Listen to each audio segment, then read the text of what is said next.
Oui, ben moi c'est Kevin Daigle. Je suis associé au département d'évaluation d'entreprise puis d'achat-vente d'entreprise ici. Moi, c'est Jonathan Couture-Caza, associé de la pratique de financement corporatif au groupe RDL. Je me suis toujours intéressé à la finance. J'ai toujours eu une passion envers l'investissement. Puis quand je suis arrivé à l'université, j'étais un peu tiraillé entre aller avec un profil comptable puis un profil vraiment finance. Puis finalement, j'ai opté pour le profil comptable, mais plus que j'ai avancé par la suite, je me suis dit que j'aime vraiment ça, la finance, comprendre qu'est-ce qui va influencer la valeur d'une entreprise. C'est pour ça que j'ai décidé d'aller me spécialiser, d'aller chercher le titre d'expert en évaluation d'entreprise. Donc depuis maintenant 2017 que je travaille à ce niveau-là, puis je suis capable de jumeler un peu le conseil comptable, mais aussi beaucoup la valorisation marchande, le transactionnel, aider les entrepreneurs dans leur parcours, quand ils sont rendus à vendre, quand ils veulent acheter des entreprises.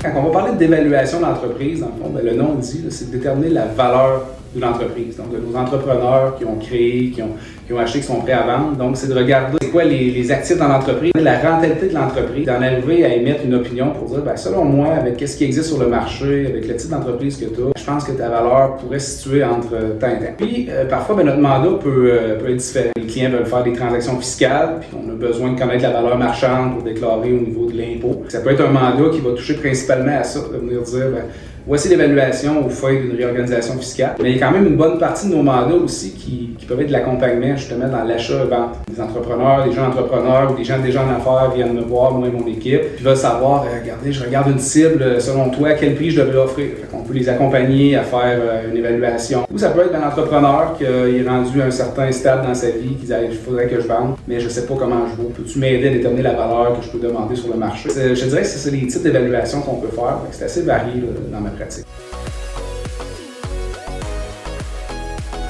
Justement, j'ai un cas assez récemment. C'est un entrepreneur, une belle petite entreprise dans le domaine de la fabrication, située près de Québec. L'entrepreneur était mûr pour vendre, puis il a parlé à la personne qui faisait cette tenue de livre journalière mensuelle, qui voulait pas mal faire, mais qui, pour donner un conseil, est arrivé et disait selon moi, ça vaut environ ce qu'on appelle la valeur au livre, qui dans ce cas-là était à peu près 2 millions. Donc, pour l'instant, ça reste jusque-là. Jusqu'à temps que mais l'entrepreneur ait voir un fiscaliste qui a dit « D'après moi, tu devrais peut-être consulter un professionnel qui a l'expérience, qui en a vu plusieurs, qui est peut-être un petit peu mieux outillé pour te donner ces conseils-là. » Puis ça a cheminé, ça a fait en sorte qu'on s'est assis avec l'entrepreneur, on a regardé ça, puis on a dit « voyons, ton achalandage n'a pas été valorisé, ça vaut selon nous, avec la rentabilité, le potentiel que l'entreprise a, beaucoup plus que 2 millions. » On a refait les calculs, puis on a été capable de négocier une offre à 3,8 millions. Inutile de vous préciser que le client est très très content. Fait que juste de venir s'asseoir quelques heures, de regarder ça, d'avoir un second avis, ça a changé probablement une bonne partie de sa retraite.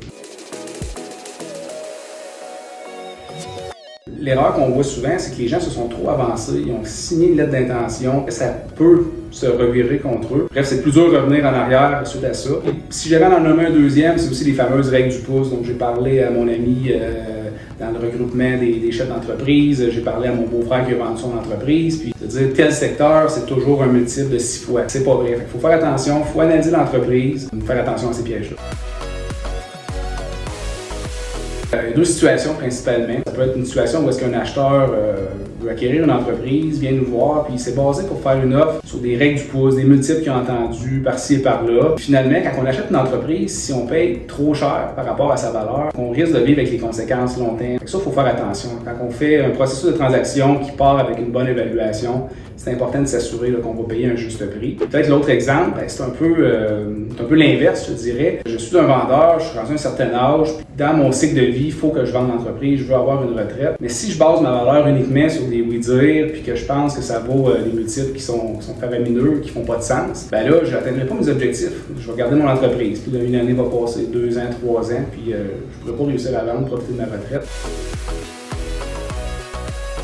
J'ai commencé ma carrière dans le financement à la TD. J'ai eu la chance d'apprendre à faire du financement personnel, des marges de crédit, des hypothèques. Après quelques années à faire du personnel, j'ai dû réfléchir où est-ce que je vais diriger ma carrière. Fait que j'ai fait le saut dans une équipe commerciale où j'ai fait du financement corporatif allant de la petite entreprise jusqu'à des entreprises de 150 millions de chiffre d'affaires et plus. Et après plusieurs années à le faire pour une institution financière, je me suis fait référer par un client dans une grande firme comptable qui cherchait quelqu'un comme directeur principal pour vraiment faire de la consultation, de l'accompagnement client, où on est capable vraiment de regarder les meilleures offres pour le client, de vraiment établir un plan, une structure sur du long terme, puis de l'aider à négocier les meilleures conditions. Et après mon congé de paternité, j'ai pris la décision de me rapprocher de la clientèle PME et j'ai joint le groupe RDL à titre d'associé il y a de ça maintenant quelques années.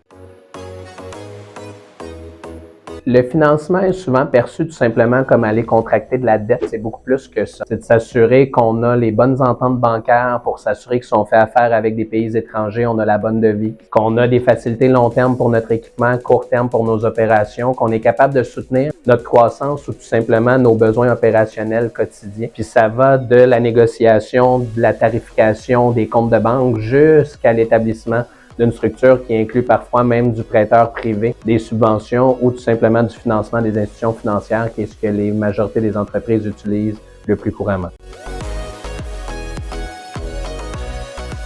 Il y a souvent le client qui a un projet, qui va aller vite et qui va prendre le téléphone, qui va se mettre à appeler la majorité des institutions financières, la majorité des partenaires, puis qui va réaliser qu'un financement, c'est beaucoup plus que simplement un appel rapide à son banquier. C'est un processus qui se prépare, c'est un processus comme la gestion d'un projet où on doit réfléchir à c'est quoi les retombées du projet, c'est quoi les bons côtés du projet, c'est quoi les risques du projet. On doit vendre ça en fait à un intermédiaire qui, lui, va prendre une décision par la suite de nous prêter de l'argent. Donc, c'est souvent des entreprises qui ont tenté par eux-mêmes puis qui se rendent compte que c'est plus dur qu'ils pensaient. Ils viennent nous voir pour les structurer, les préparer et aller chercher des meilleures conditions. Ou à l'autre extrême, on a le client qui, justement, a un dossier parfait de financement, est habitué d'appeler sa banque en 48 heures, il est capable d'aller chercher son financement, puis qui finalement décide d'aller au marché, reçoit 10 propositions, puis a besoin d'aide pour bien comprendre la spécificité de chacune des propositions, la distinction de pourquoi une est meilleure que l'autre, et que là, on est capable de l'accompagner puis de l'amener parfois vers des solutions de financement alternatives, des subventions, des programmes de gouvernement,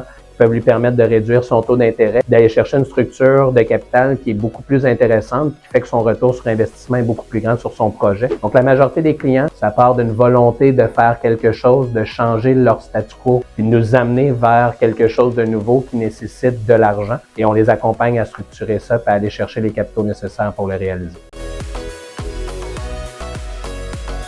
Être trop optimiste ou trop pessimiste. Souvent, on va avoir tendance à surévaluer ou sous-évaluer le projet. Ce qui fait que de se faire accompagner dès le départ, entre autres par une évaluation d'un projet, une évaluation d'entreprise dans le cas d'une transaction, ou tout simplement des projections financières qui vont vraiment venir statuer sur le projet, va enlever le risque principal qui est de ne pas être en mesure de livrer en fait le projet qu'on a vendu, puisque le financement pour la majorité des clients, chaque année, on doit le renouveler. Si malheureusement, on ne livre pas ce qu'on a promis, les banques peuvent changer les conditions, peuvent changer les règles du jeu et ça devient un piège qui peut coûter très très cher à l'entrepreneur. Donc de prendre la première offre en pensant que c'est la meilleure, on est mieux de se préparer et de s'assurer qu'ultimement on va chercher la proposition qui fait du sens pour notre projet et non qui semble être la plus belle sur papier.